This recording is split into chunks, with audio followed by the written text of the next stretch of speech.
States of America, and to the republic for which it stands, one nation, under God, indivisible, with liberty and justice for all.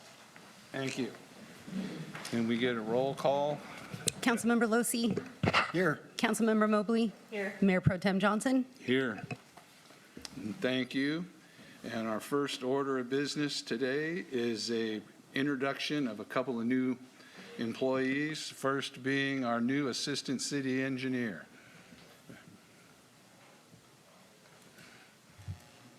Good evening, Mayor Pro Tem and City Council. It's my pleasure to be here this evening to introduce our new Assistant City Engineer, Ryan Fraga. Ryan comes to us actually from a few years working at Scotia Sawmill and before as the resident engineer down there.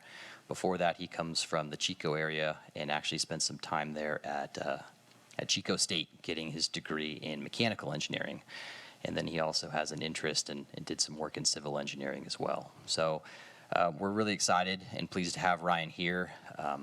He joined us about 2 weeks ago, a little over 2 weeks ago, and has instantly been a great asset out in the field. Obviously, we have a lot of active construction projects going, and we need eyes and ears out there, making decisions and observing things and making sure things are going well. And we've been able to integrate Ryan right in, and he's working out great. We're really excited, and I'm happy to continue to see his growth here with the city. I think he's going to be a great asset for us.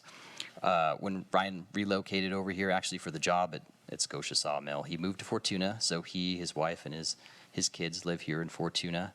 And in his spare time, like many of us, just like to enjoy the great outdoors and all the things that living here in this wonderful community has to offer. So with that, it's my pleasure to introduce our new Assistant City Engineer, Ryan Fraga.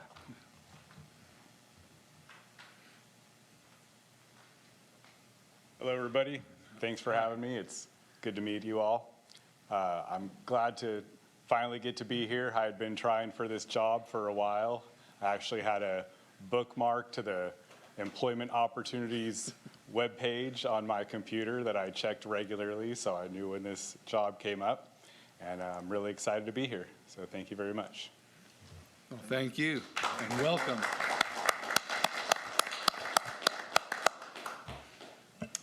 And our next introduction is of our new account clerk, and I believe Aaron is going to make good evening, Council. So it is my pleasure to introduce our new account clerk, Chris Jennings. As you know, the front counter is kind of the first stop for our public, and it's heavily dependent on good customer service. And so Chris has come to the city having some customer service experience, most recently working for Les Schwab in Eureka. She's already shown a nice, calm, and collected demeanor when she's dealing with some very difficult customers, and so she's just doing a really great job in that area so far. Chris and her husband currently reside in Eureka, where they raised their 2 children, and Chris's sister, Debbie, actually works in the Parks Department, so there's some history here. So with that, I wanted to introduce Chris Jennings as our new account clerk, and we're excited to have her on our finance team. So Chris, if you want to say anything. I didn't know how to talk. Surprise. Everything that Aaron said was true. Yeah, I do have a long career of customer service, and when I was interviewed, Aaron actually asked me if I like it, and I do. I'm a people person, and I deal well with the public. And yeah, right, my first week we had a really challenging issue, but I didn't have to deal with it. Rachel took it. But I do know how to diffuse situations. I know that if they're coming at you hot, you don't come back at them hot. So anyway, I'm happy to be here. And yes, my sister does work in the Parks Department. And yeah, I'm happy to be here. Thank you. Thank you. Welcome. Well, thank you. And with that, we'll move to oral comments from the public. If anyone has something they'd like to comment on that is not on the agenda today, this is your opportunity to speak. And seeing none, it looks like, we'll move on to our consent calendar. We have, I believe it's 11 items: the City Council minutes, Administrative Department monthly report, Community Development monthly report, Finance Department report, Parks and Recreation, Police Department, and Public Works reports. River Lodge, a report of disbursements, annual military equipment report, and authorization to submit a letter of support for an HCOG grant. Does anybody have anything they'd like to pull? And with that, is there any comment from the public on the consent calendar? Nope. We'll entertain a motion. I'll move to approve the consent calendar as printed. Second. We have a motion and a second. All in favor? Yes. Opposed? None. And with that, we'll move down to our business items. And as we discussed earlier, we can move the Humboldt Skate Park Collective Addendum, item C, up to the top. And do we have a staff report? Yeah, Cameron Mole, our Parks Director, will be bringing the staff report for the skate park. Thanks, Mayor, and good evening, City Council. I'm happy to bring this exciting news to City Council and the community. Staff's recommendation is to authorize the city manager to execute an addendum to the city's existing agreement with the Humboldt Skate Park Collective to build and maintain a half pipe, also called a vert ramp, at Newburgh Park. So in summarizing my staff report, back in 2018, the city started working with the Humboldt Skate Collective. They were doing some fundraising and showing some interest in wanting to build an eventual skate park at Newburgh Park. At the time, we kind of identified the bike park as maybe that location. Shortly after that, the bike park was redeveloped, and we had decided to apply for a couple grants for Newburgh Park expansion and improvement through a Proposition 68 called the Statewide Park Program Grant. Those conceptual designs and plans included a concrete skate park at Newburgh Park as part of the expansion. Unfortunately, in both rounds in 2021 and 2020, when we applied for those grants, we were not awarded those grants. So we kind of were back to the drawing board. We were obviously able to purchase the 8.4 acres using Prop 68 per capita funds. But the skate park, kind of went away. That was of that $7.3 million project, $1.5 million of that project was the skate park. So the majority of that, the features at that new expansion and development was for the skate park. So since then, the Humboldt Skate Collective has still been fundraising efforts in order to make this a reality at some point. And so they reached out to me with the possibility of building a half pipe or a vert ramp at Newburgh Park, kind of in the interim, more as a permanent structure, but something that to give the community in the meantime until we're able to find funding and build that concrete skate park. And so our current master plan includes a skate park located near the existing bike park, which is where this half pipe is slated to go as well. And I do have a PowerPoint presentation after I summarize the staff report. So I've been working with Humboldt Skate Collective, in particular, Charlie Caldwell. He's the president. He's here tonight. He can probably answer some questions as well. And they've shown some interest in wanting to build a ramp here in Fortuna, as they have from the get-go. They recently built a half-pipe ramp down in Garberville, similar style ramp, and have learned quite a bit from building that ramp, and now would like to see a ramp built here in Fortuna. I will say, that would be very much welcomed with the community. There's a lot of support for skateboarding. Skateboarding sometimes gets a bad reputation, or skateboarders get a bad reputation, but they are athletes just like any other sport. And the fact that there is no skate park or availability for any skating features here in the Eel River Valley kind of piques our interest as far as seeing this as something that could happen here at Newburgh Park, and something that would also complement our existing bike park, which is the only paved pump track in Humboldt County. So I'll go over some of the details as far as the half pipe goes, but it's approximately 52 feet by 36 feet. It's got a bi-level section, as you'll see in the plans when I show that. One section 6.5 feet tall, and then the other section is 5 feet tall. The majority of the section is 5 feet tall to encourage younger skaters to participate in that activity. It would be built out of wood with the exception of some synthetic materials for the surfacing, essentially, which would protect the wood frame and provide longevity. So we've already established an MOU with the Humboldt Skate Collective back in 2018. For that, at the time, they were fundraising, and it was just for right of entry so that they could think about getting design plans for a skate park. So we've essentially reached out to our attorney and had them amend the existing MOU or create an addendum to the existing or previous MOU as the right of entry. With that comes with, and as recommended by our city attorney, to have a CEQA, California Environmental Quality Act notice of exemption for that area, which we are in the process of. We posted that on the 6th of June, and that should lapse, or at least the deadline for that is July 6th. It's 30 days, and hopefully we won't see any protestation in that regard. Of course, you know, the city would oversee the project, and all the building permits, et cetera, would have to be taken care of in advance, and that's something that the Humboldt Skate Collective is willing to do. They're working with a landscape architect and the designer, which is BP Drywall and Construction. So these would be professionals and people with experience, in particular some volunteers as well who've been skateboarding in the community in the county for many, many years, who have been dying to see something like this happen. As far as the fiscal impact goes, the Humboldt Skate Collective has currently fundraised $14,000. The estimated cost for the ramp is around $50,000. Of course, they're going to solicit materials and donations for as much of that as possible. So they're going to see how far they can stretch some of that funding. I will go into the PowerPoint presentation if that works. So Sienna, if you can let me share my screen. Okay.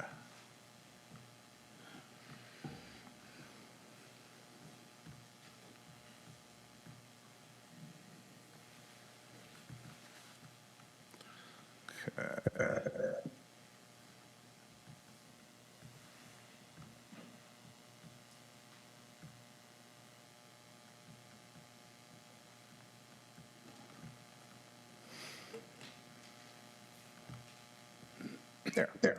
All right. I don't know why there's an echo there.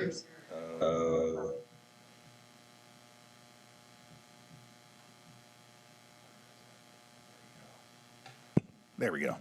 No more echo. All right. Come on.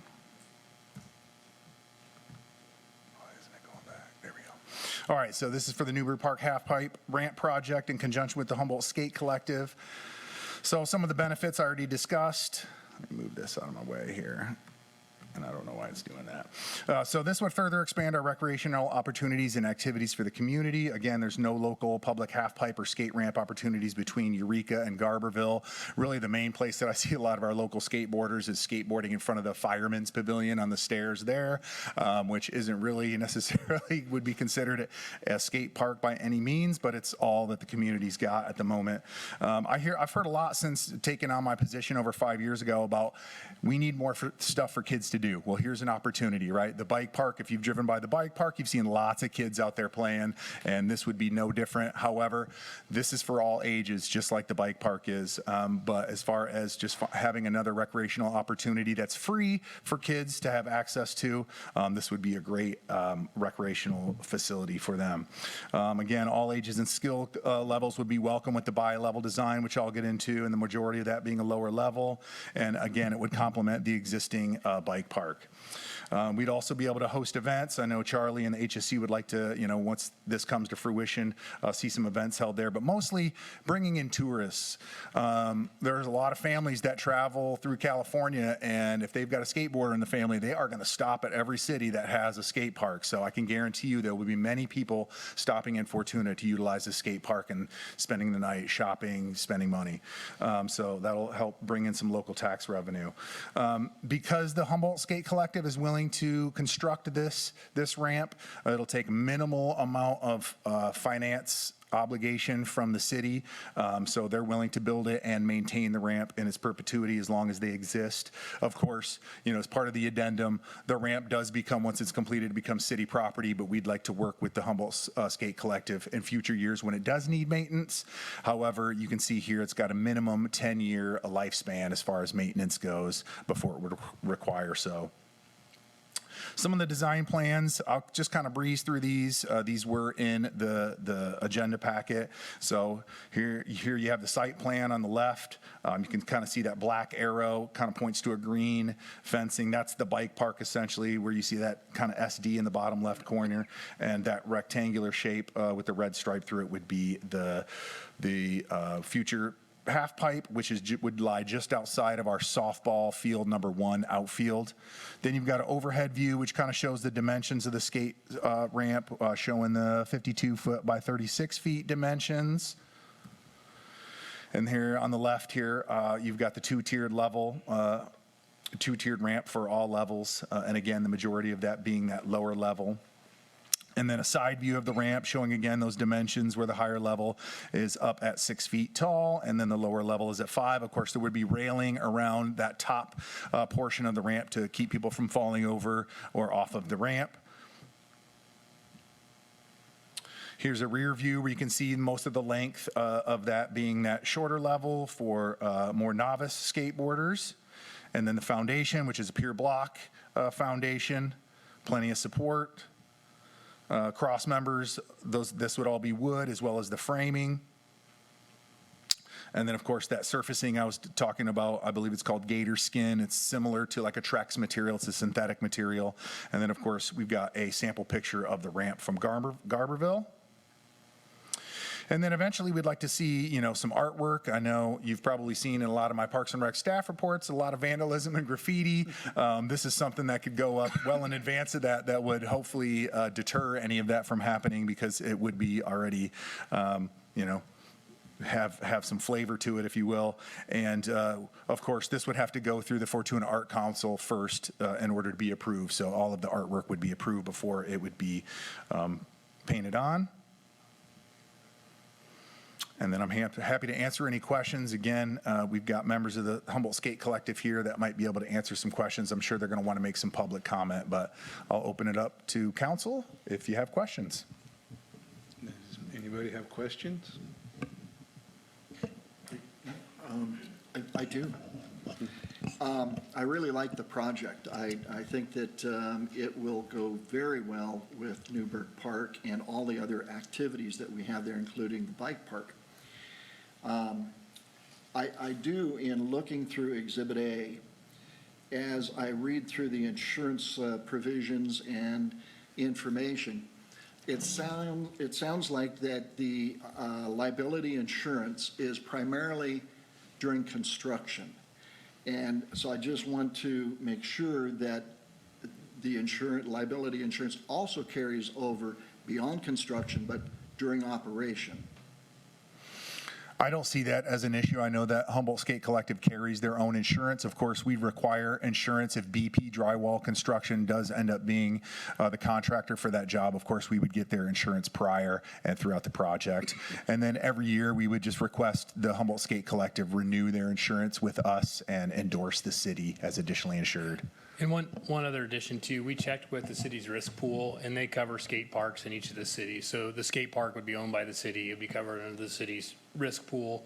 And there's a couple of changes that we might bring in the future for like wearing helmets and things. So Cameron's got some draft ordinance from Sierra to reduce the risk to the city for injuries and other things like that. So I think it's pretty well ironed out right now with the other cities all having skate parks, and so we'll follow the best practices recommended by Sierra, and I know Cameron's been talking with them, and so ultimately it'd be the city's responsibility for that bit outside of construction. That's correct. In fact, I pretty much have the bike and skate ordinance completed, but I wanted to bring this to council first for approval before it just became a bike park ordinance, but I wanted to wrap the skate park into that as well. So if this is approved today, you'll see that coming at a very near future council meeting to pass an ordinance, which basically states what the rules are for both the bike park and potentially future skate park, and they would be posted on site as well, just like they currently are for the bike park. Okay, I know that with half pipes, people do get injured. Will there be a requirement for a signed waiver by the users, or is that something that?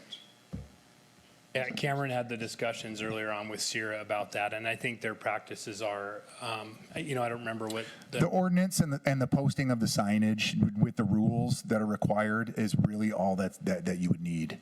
So the ordinance and then the sign. It's an inherently dangerous sport, and I think it's making sure the public knows and they would know what their responsibility is for the safety gear, and that the city makes sure to put that out there in a way that's understood and people understand what the rules are. So Protective helmets, pads, and Yes, exactly. We can go through that when we bring the ordinance back for the bike and the skate park.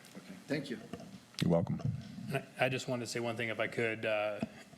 Appreciate the tenacity of this group, Charlie Caldwell and the group. They've been trying to fundraise and bring this activity to Fortuna for a long time, and we were really pleased the bike park got in there. And I know this group's going to ultimately be successful in helping us to get a real skate park here. And we'll keep pursuing grants, but they put a lot of time and they have not gone away. So I'm sure you'll hear from them too in the public comment. And I hope the fundraising goes quickly and we can get this, eventually put in fast.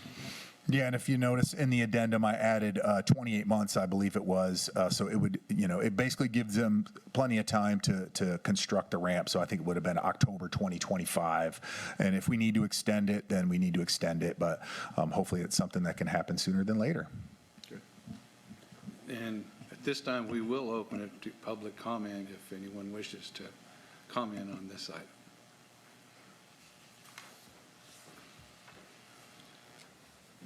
Hello, I'm Charlie Caldwell. I'm the lead for Humboldt Skate Park Collective, and this is my Fortuna team behind me here. Just to kind of give you a heads up, we, after 23 years, have actually broke ground and started the McKinleyville Skate Park. We moved dirt on Saturday, so that's not going to happen here. Actually, our goal is to try to have this half pipe in by the end of the summer if everything goes well. We haven't necessarily locked in our contractor group. We were just having discussions of maybe actually using a local contractor that's going to potentially be donating some of our materials. And so we actually see this as a quick moving, get something in the ground for the kids to start skating on and us to utilize for raising funds for the bigger concrete skate park, which are way more expensive. The estimated cost of a project like this is around $50,000, but with in-kind donations and everything, our goal is to keep that way down, way below that. When you were talking about the Garberville, that was the community of Garberville that built that park, and they didn't actually go after permitting for it, so they asked us to come in. So we've been walking them through the permitting process with the county to get that all finished up. And one of the things we've ran into is the ADA issues at the Southern Humboldt Park, and we're walking through that with them right now, just trying to get all the engineering stuff and everything laid out and that completed so they can move forward. Eventually we'll have a concrete park there. So the more of these concretes, you were talking about tourism, the more of these concrete parks we have, people come to the area, they stay in the area. And I was just talking with a member of the Bear River Council, so they're a source of funding for this project also. We're working right now on getting an audience with them, presenting this project once we have the okay here, and seeing what kind of funding that they will provide. So just to give you guys a bigger picture of the approaches and areas that we're looking at right now. And any other questions for? I was just going to bring up, because I think you're the one that you guys brought out some ramps and stuff when our church did a skate thing at Roner Park with the barbecue. Yeah. And I am continuing, I just overhauled all of my ramps because I'll be setting ramps up all summer long. Actually, on July 1st, we're at Jesus Rocks Redwoods, and then down at the Madrone for the art boards, which is all about selling these art boards to be able to give kids skateboards in Eureka. So yes, the ramp system's still going to be out. We'll probably have it down here as we're in this process through the summer. So anyway, yeah, that's kind of been my last 3 weeks, is putting all these ramps back together and making sure everything's functioning right. There's definitely a need, because there was probably 100 people at that other event that our church put on, and you guys brought stuff for, and they were from McKinleyville to Garberville, I think they came and hung out. and- It was a great event. Yeah. Yeah, So thank you for what Yeah. you did there. Okay. But there is a need, I guarantee you that. okay. Thank you. Any other public comment? No? Well, oh, here's, Jesse Coleman with the Skate Park Collective. We obviously have had challenges with fundraising, but we are going to use this, the actual, something to bring before the people to say, we haven't gone away, but we've been a little stalled for a while. But when we actually feel like there's something that we can put in front of them, the plan that can go out now and to go to the different businesses and to break ground, I think the community will get really excited again. And so, like Charlie said, that is going to be our big push this summer, is showing the people that we haven't gone away. We are building something, and then that should catapult us into the permanent skate park. So that is our hope. perfect. Thank you. Thank you. Any others? No. Okay, well, that will close public comment and entertain a motion. I will make a motion to authorize the city manager to execute an addendum with the Humboldt Skate Park Coalition to build and maintain a pipe ramp, at Newburgh Park. Second. We have a motion and a second. All in favor? Aye. Aye. I think it says roll call. That says voice. It says Oh, voice oh, vote. okay. And none opposed. No. So with that, thank you very much. You got a project. And I think the community appreciates it. Thank you. And we will move on to, after I work my way through a million open windows.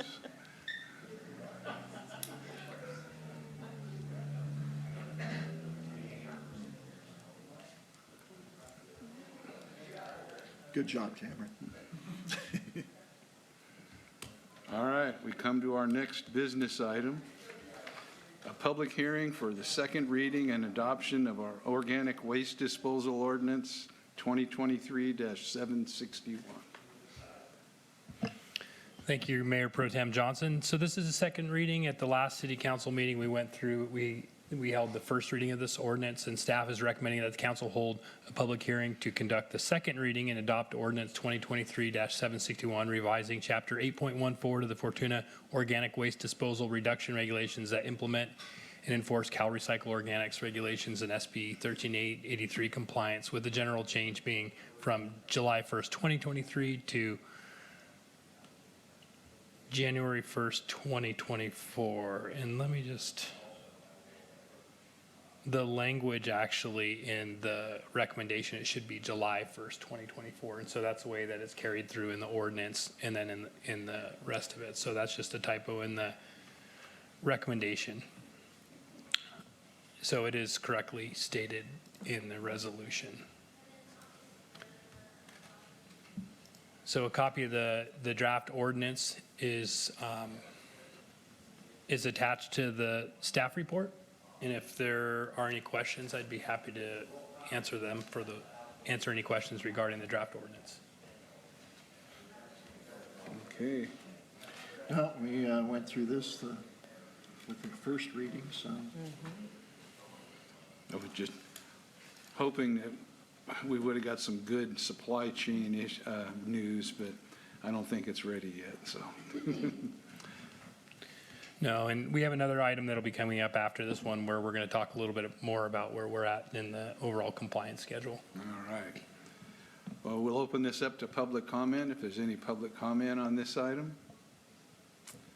And seeing none, we'll close public comment. Entertain a motion. Sure, I'll go ahead and move to conduct a second reading and adopt ordinance 2023-761 by title only, and it calls for a roll call. I'll second. Okay, we have a motion and a second. Can we get a roll call? Ordinance 2023-761, an ordinance of the City Council of the City of Fortuna, California, amending Title 8, Health and Safety of the Fortuna Municipal Code by revising Chapter 8.14, Organic Reduction and Recycling Ordinance. Councilmember Losi? Yes. Councilmember Mobley? Yes. Mayor Pro Tem Johnson? Yes. Thank you. And now we come to item B, authorize a supplemental budget request for additional discretionary payment to CalPERS retirement system. Yeah, so good evening, council. So I just wanted to first kind of go over the goals that previous councils have put in place in regards to our unfunded liability. And so that has been to be proactive in managing our unfunded liability. And in the past, the city has made a couple other additional discretionary payments. So this would be the city's third time making an additional discretionary payment to PERS. Another one of the goals is to smooth future mandated payments, which I'll show a graph. We've seen some of that in the past from previous unfunded liability payments, and this would further that goal. And then finally, we want to make sure that annually I'm bringing this forward to the council so that you can take this information and use it towards making future fiscal decisions as we go through the year. Any SBRs that come before you can kind of have this as a reminder for what the city has as far as an unfunded liability. So this is kind of the bigger picture where the city stands. Currently, the city's unfunded liability is a little over $12 million. It's broken into two plans. One is miscellaneous plan and one is safety. Safety is essentially all of our sworn police officers and sergeants, and then all our other employees fall under miscellaneous. You can see in parentheses, a large portion is for our... Excuse me, Aaron, can we Yeah. shut the door? Yeah. I'm sorry. No problem. Yeah, I'm like, So They're excited about that new skate ramp out there is what all the chatter is.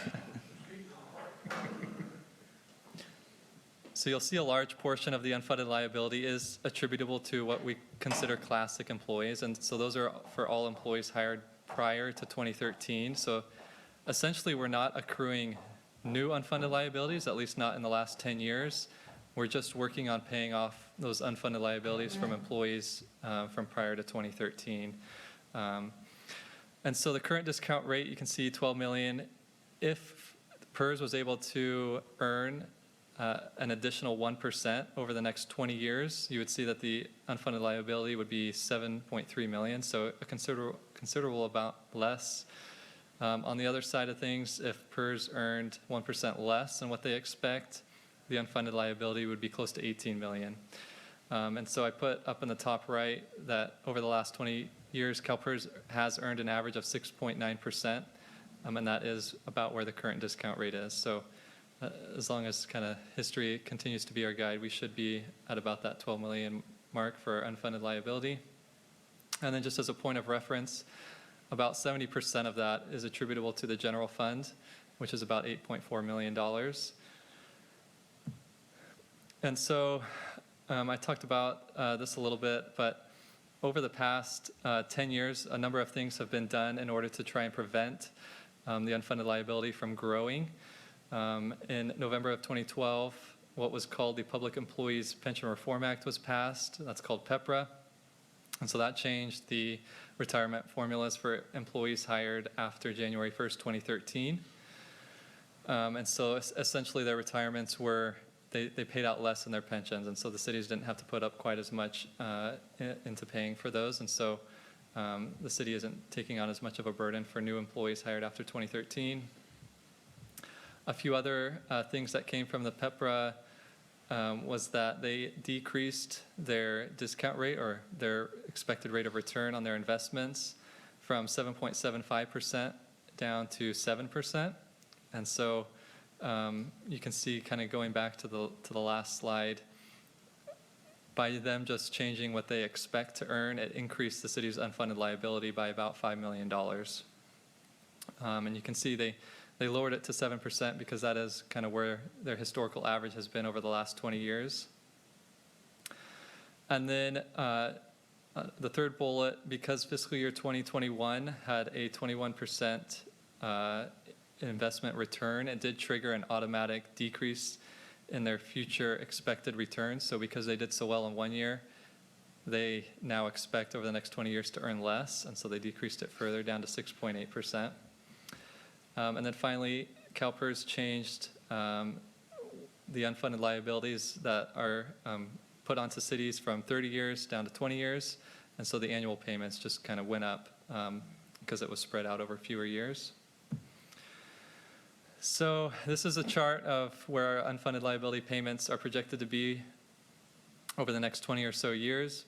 You can see in this current fiscal year, we paid about $770,000 for unfunded liability payment, and it's projected to go up to $1.3 million in fiscal year 2031-32.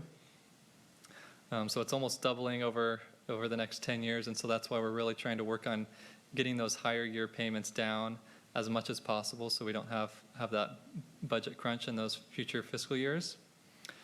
And I also wanted to point out that because of the additional payment that the council authorized last year, it did lower that fiscal year 31-32 payment from what would have been about $1.5 million down to 1.32. So we are seeing some positive returns from making these additional payments. So staff's recommendation is to make a one-time additional payment to PERS in this current fiscal year 22-23. As I have stated, the council has made 2 previous additional payments.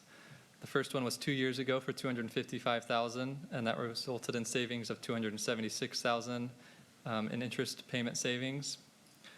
And last fiscal year, the council made a $1.54 million additional payment to PERS, and that resulted in about $1.75 million in interest payment savings to the city. And so we can think of this kind of as, just paying more on your home mortgage. You end up paying less in interest if you pay it sooner rather than waiting to pay for it. So with the current recommendation of $1.4 million for this current fiscal year's additional payment to PERS, that would save the city about $985,000 in interest payments. And so here's just kind of a graph showing that effect. You can see the highest year, 2031-32, it was a little bit over 1.3 million. With making this $1.4 million additional payment, that would bring it down to about 1.15. So another $150,000 would come off that peak year, which is going to be extremely helpful as we move forward. And again, we'll see about $1 million in interest payment savings by making the additional payment. So where would this money come from? We'd be breaking it up based on payroll, so where employees' payroll is charged to between the general fund, Measure E fund, building, river lodge, and streets fund. All those funds are essentially, we consider them general funds since they're subsidized in one way or another by the general fund. And so between those funds, about $938,000 would be needed of the 1.4. And then the remaining about $450,000 would come from our water and wastewater enterprise funds and our transit enterprise funds. And so the reason that staff is proposing $1.4 million is because $938,000 is what our fiscal year 21-22 actual surplus was. And so following what we've done in the past couple of years, using that additional revenue that we weren't expecting and some salary savings that we weren't anticipating, putting those to this PERS payment has worked really well. And so that would use the full surplus that we saw in fiscal year 21-22. And so this shows where that would put our reserves. Currently, we have about $6.5 million in reserves, and this would take it down to about $5.5 million, which would still leave over $1 million above and beyond our reserve policy for council to use at your discretion over the course of the next year. And so that does conclude my presentation. I'm happy to answer any questions.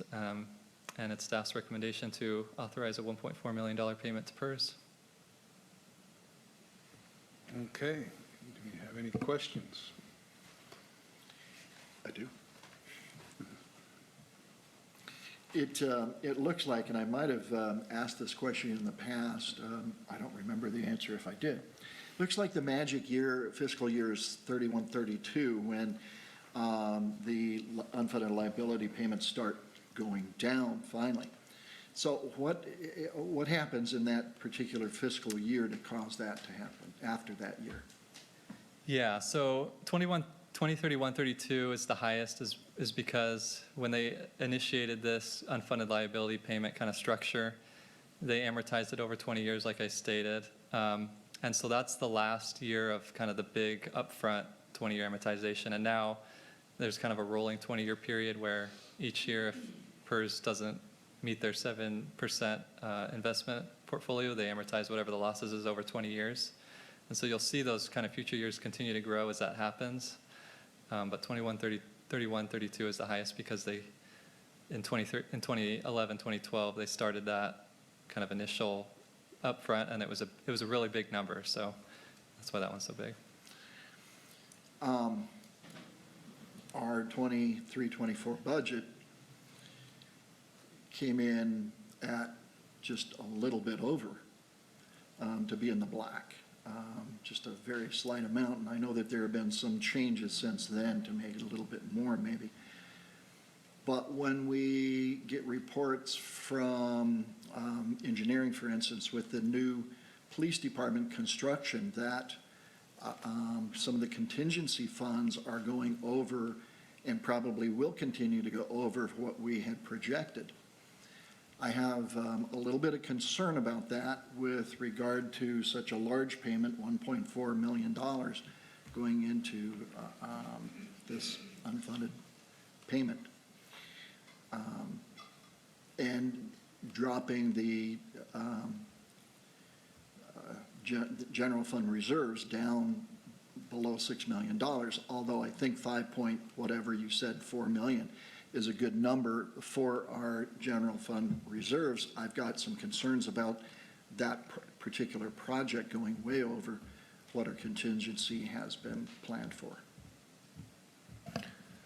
Yeah, and I think I could probably speak to the project. Right now, we have a pretty good idea. We've uncovered most of the changes that we think. There might be some add-ons, but the number that we expect, and again, we're not there yet. We haven't gone over the council authorized budget, but we are expecting to ask for different optional things. But we're talking in the order of magnitude of $100,000, not like $1 million change or something like that. And so, again, those will be brought to council. But if you wanted to say on the worst case scenario being between $100,000 and $200,000, that's the worst that we'd be looking at on that building project.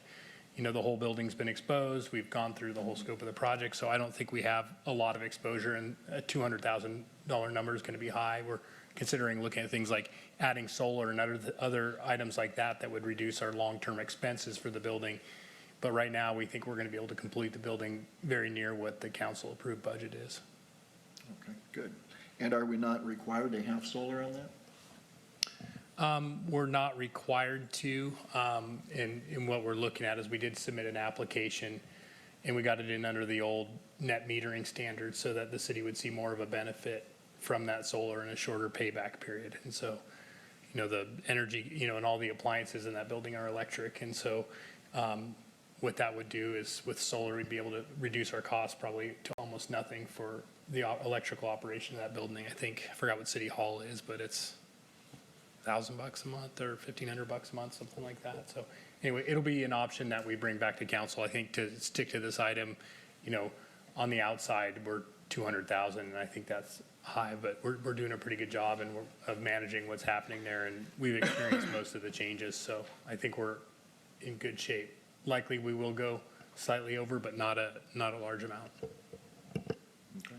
I like the idea of the ADPs and getting that long-term unfunded liability down, so I like that. Well, and that's really been our goal as we've been looking at this. What really is hard to accommodate in a budget is when you see that additional discretionary payment go up. That's really when the city started experiencing problems in 2012, 2013. We started to see the city go from the from the black to the red, and passing Measure E really got us out of that. And it's really important because we're not going to see sales tax typically fluctuate and increase as much as that additional discretionary payment, Liability. help me out, Aaron. Unfunded liability payment go up every year. And so our idea, if we can flatten that curve, then, you know, we should be able to afford that within the revenues that the city has. And really, that's the effort here is, sure, we could find another thing to do with the $1.4 million, but we think this is being responsible to pay down this debt ahead of time rather than spending that money now and reducing the city's long-term liability. Hopefully, future councils will look back and say, hey, those guys did the right thing. Well, that's what we're trying to do, is preserve future funding and future viability. So that's, And I think the city's traditionally done that and taken a conservative approach and really trying to, pay as they go and to take care of the liabilities to get to a point where we have a manageable budget. So I do think future people will come back and look at this council just as they have past councils. We've consistently made those kind of tough decisions. and we've maintained our reserves. We've kept money aside for catastrophic infrastructure failures and operating capital. You never know when the state has a deficit, how they're going to figure out a way to balance their budget off the backs of the small cities. So, Or when we have an earthquake. yeah, yeah, it seems to be becoming an annual event. At this time, we'll open it up to public comment. If there's anybody in the public that would like to comment on this item? No? Okay. Well, in that case, we'll entertain a motion. I will make a motion to authorize city manager to execute a supplemental budget request and make an additional discretionary payment in the amount of $1.4 million to be paid to the CalPERS Pension Trust to recognize interest payment savings. I'll second that. Okay, a motion and a second. This is a voice vote. All in favor? Aye. Aye. None opposed? And we'll move to our next item. And thank you, Aaron, for dotting all the i's and crossing all the t's in that. And so we come to the professional services agreement with CSG Consulting for SB 1383 compliance and franchise agreement development. Thank you, Mayor Pro Tem Johnson. I have a fairly short PowerPoint slide here that I'd like to pull up.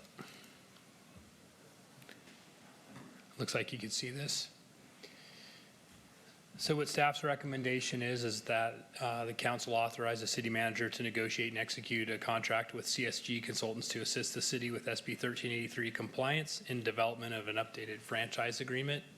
Just real briefly for background, in 2016, the state passed SB 1383, and it put a number of responsibilities on local jurisdictions like the city of Fortuna. But one of them is to provide organics collection services to all residents and businesses, establish an edible food recovery program, conduct education and outreach to the community of the new requirements and the new programs, procure recyclable and recovered organic products, secure access to recycling and edible food recovery capacity, and then take on the responsibility for all of the compliance monitoring and conduct the enforcement activities on behalf of the state for the new regulations.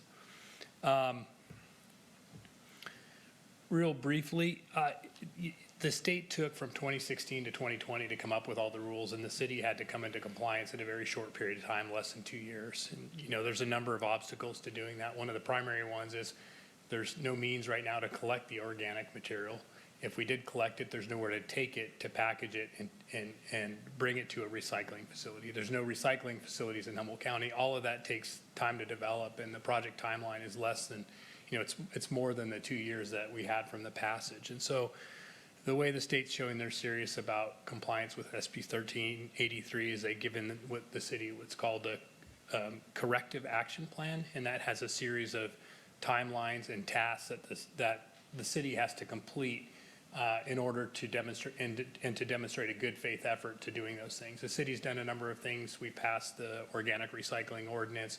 We're working collaboratively with the county on a food recovery, edible food recovery program. We're working collaboratively and contributed to HWMA's effort to retool their transfer station to be able to take organic waste. So we're working on all these things, but we're not currently in compliance. And there's really, I highlighted some of the main areas. One of them is that the state is requiring that we have 3 container collections. So everybody in the city of Fortuna will be required to have collection, solid waste, recycling, organic waste. The organic waste recycling will have to be collected and taken somewhere. HWMA is working again on that. and Recology would haul it there under the solid waste franchise agreement. Edible food recovery, again, we're working with the county and a consultant on that effort. There will be a lot of education and outreach needed to explain to the public the new programs. And then the city would be required to change its procurement policies to buy a certain amount of organic recycled product every year, such as certain quantities of compost that frankly the city doesn't need, but we're going to have to purchase and find something to do with it. And then lastly, we're going to have to do quite a bit of documentation reporting. And you can see in parentheses on the right, you know, rather than hiring another person to do this work, we think we can get a lot of it done in-house, but our main strategy is to work with, again, HWMA in the county on certain aspects like the edible food recovery program and a consultant for that, working with HWMA to find a place for the recycled organics to go. But most of the tasks come back to our solid waste franchise agreement. And in order to put those tasks on our solid waste franchisee, we need to be able to update our franchise agreement. And that's why this item is really on the agenda, to be able to get some assistance. This type of effort to modify our franchise agreement is something that, well, let's just look at our last one. It was executed in 1998. And it really hasn't been updated since then, and it's 2025. So, you know, we're about 30 years. And so I guess from a staff level, it's our feeling that we need the expertise to be able to kind of have a better understanding of what's happening in general with franchise agreements statewide, and then also to understand the costs and be able to review those, make sure they're fair, because this is the kind of thing that in-house staff, we don't have the expertise, and we want to make sure that we get it right moving forward. One of the things that we've done looking at costs, I will say the city of Arcata, city of Eureka, Humboldt County, they contracted with Bell and Associates to do an audit of Recology's operations and their solid waste fee calculations, and they were coming to town to do that work and do the audit at the Recology facility. So I did administratively execute a contract with Chris Bell and Associates to do that. So that work's in progress, and what we hope to do is have the financial analysis back to demonstrate two things. One, that the rates that we're being charged are appropriate, and two, that the proposed rates for the new SB 1383 rates also are appropriate. And so far, I think it's going really well. We talked to folks from Recology, and they thought it was great to have Chris Bell be there, and it sounds like what he's seeing are, you know, things that, you know, the rates are fair that we've been seeing thus far. So I'm glad to get that feedback from both the analyst and from Recology of how things are going so far. Solid waste franchise agreement.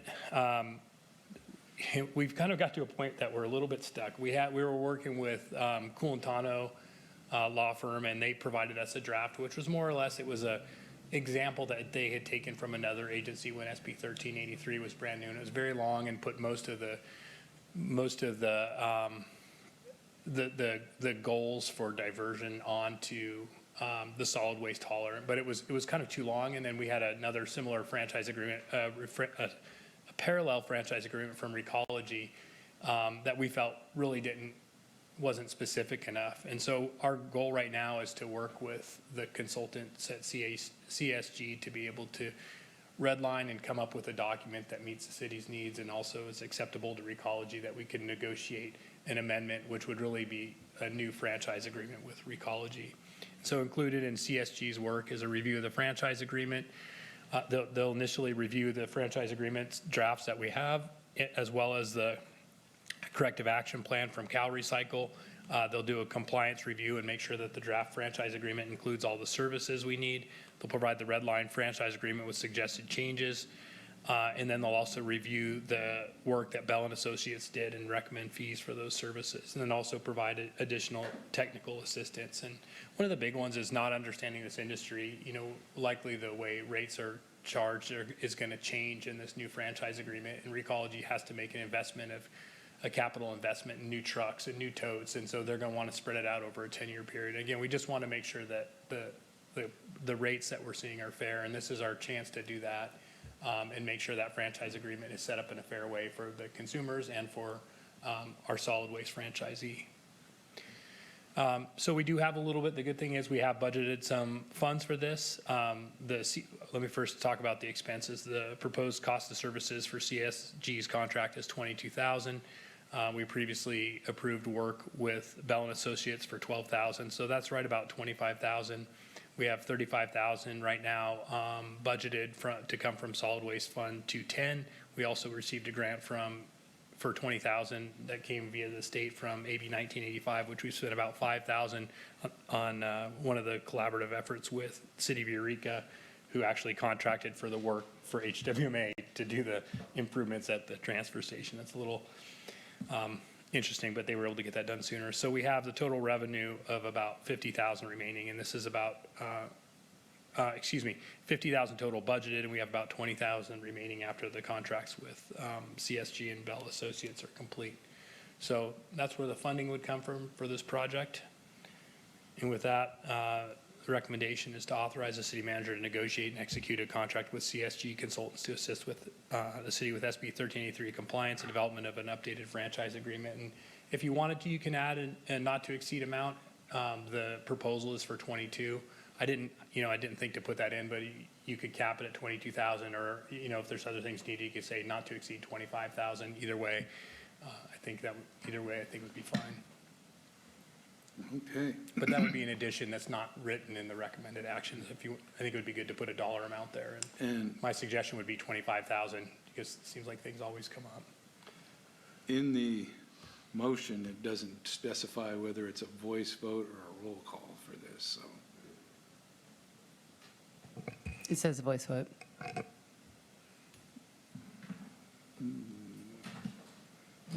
Anyway, it is a voice vote. Because on the one I'm looking at, it doesn't say that, but. See? Yeah, mine doesn't either. We will make sure that it's there next time, but it's voice vote. We'll make sure that vote is on there next time. Okay, so with that, is there any council questions? A comment. Comment.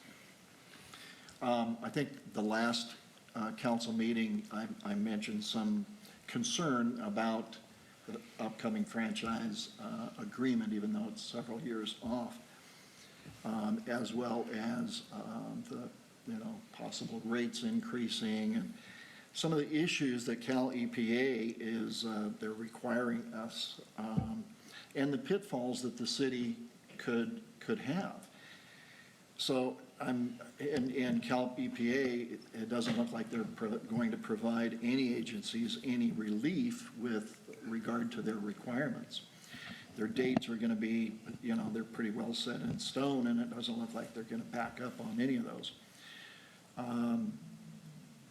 I'm really happy to see that, Merritt, you've stepped up and hired or we're going to hire, and you looked into, providing this consultant, CSG, as well as contracting with Bell. There are a lot of pitfalls that the city could get into, so it's with the action that we're going to take tonight and the action you've taken with providing Bell on our side and hiring them, I feel much better that we're going to be in a position to be able to protect our citizens and the city. So I thank you for taking those steps. No, I appreciate it. It's just, the things that you do once in a great while that you're not an expert at, you really need to be careful with. And so that's kind of the approach that we're taking on this one. And I just realized after getting into it, you really have to understand the business a little bit more than again, I do or anybody on our staff does. So that's why we pursued this. Thank you. Yes, thanks. You've done a lot of research in here and looked at it and went, this is outside my normal wheelhouse, so. But at this point, is there any public comment? This is one of those nice things that comes about because of unfunded mandates and somebody's good idea. Now, I would like to find out, if anybody knows, what the baseline year is that they're using to base those reductions on. Because I tried to find it and it's unable to, but that's not necessary for today, so. And with that, we'll entertain a motion. I'll go ahead and move to authorize the city manager to negotiate and execute an agreement with CSG Consultants to assist the city with SB 1383 compliance and development of a franchise agreement not to exceed, the cost not to exceed $25,000. Second. We have a motion and a second, and it's a voice vote, so all in favor? Aye. Aye. And no opposed, so thank you. And go forth and protect the city's ratepayers. All right. So now we'll move to city manager's report. Thank you. I'll be brief with my report. I just wanted to mention a few things regarding our schedule. One is we have our 3rd of July festival on Monday, July 3rd. And so we have opted to cancel that council meeting that day so everybody can get out and enjoy the fireworks festival in Fortuna. Our next planning commission meeting will be on Tuesday, June 27th. Our next Measure E meeting is still ways out on September 19th at 5:30 p.m. And our next Roner Community Recreation Park District meeting will be on July 5th at 2:30 p.m. And then our Fortuna Business Improvement District will be on Tuesday, June 27th at 8:30 a.m. here in council chambers. So that's all that I have to report. Okay, well, thank you, and we'll come to council. Oh, well, first off, is there any other agenda items that people would like to have brought forward? No. Okay, then we'll go to council reports. And we're all changed around, so Ms. Chris. Oh, sure. I didn't have any meetings since our last city council meeting. I did want to mention that Peppers on the 3rd Wednesday of the month does donate 15% of all orders to the Fortuna Senior Center. So if anyone has an opportunity to go for breakfast, lunch, dinner, dessert, whatever, they do donate all of the proceeds from tomorrow and then every Wednesday. All right, well, thank you for that. And Mike. Okay. Thank you. Are you acting mayor or mayor pro tem? Mayor pro tem. Our parks meeting was canceled due to no quorum of commissioners, and the Roner Community Recreation and Park District meeting was also canceled. So I didn't have any meetings. Woo-hoo. I did go to a memorial Saturday at the rodeo grounds for Roy Curlis, and it was very well attended. Roy was a local resident here and just involved in so much that was going on in Fortuna, in particular the rodeo, fire department, but the rodeo. He was the president of the Rodeo Association for, I believe, what they say, 25, 30 years, long time. It was a great turnout. The family was there. We had a lot of people from out of town that came in for that, and it was an honor to be able to be there. So, and say goodbye to Roy. That's all I have. Okay. Well, I also had a meeting canceled for lack of a quorum and a groundbreaking. I was able to attend the groundbreaking for the Indianola Overpass project that was held up at Indianola and Highway 101. And it was well-attended. Some HCOG board members, a lot of present and former Caltrans officials were there, and some of the CHP. And it was mentioned that that project pretty much started development in 2002 after a four-person fatality at that intersection. And that was when they started trying to put everything together and develop a plan and funding for that. And this last Thursday was the culmination of that, and Granite will be starting that project. That's probably started that evening, that afternoon. So that was a good thing. I also attended the service for Roy, and 66 years on the rodeo board, which sounds crazy, but it's just 2 years less than I am old. So that gives you an idea. I have a very good perspective on how long he was served on the rodeo board. And he did serve as president for the majority of those years. And it was a good time to see the family that came out and did him an honor and for all that he's done, both in the county and in Fortuna, especially in Fortuna.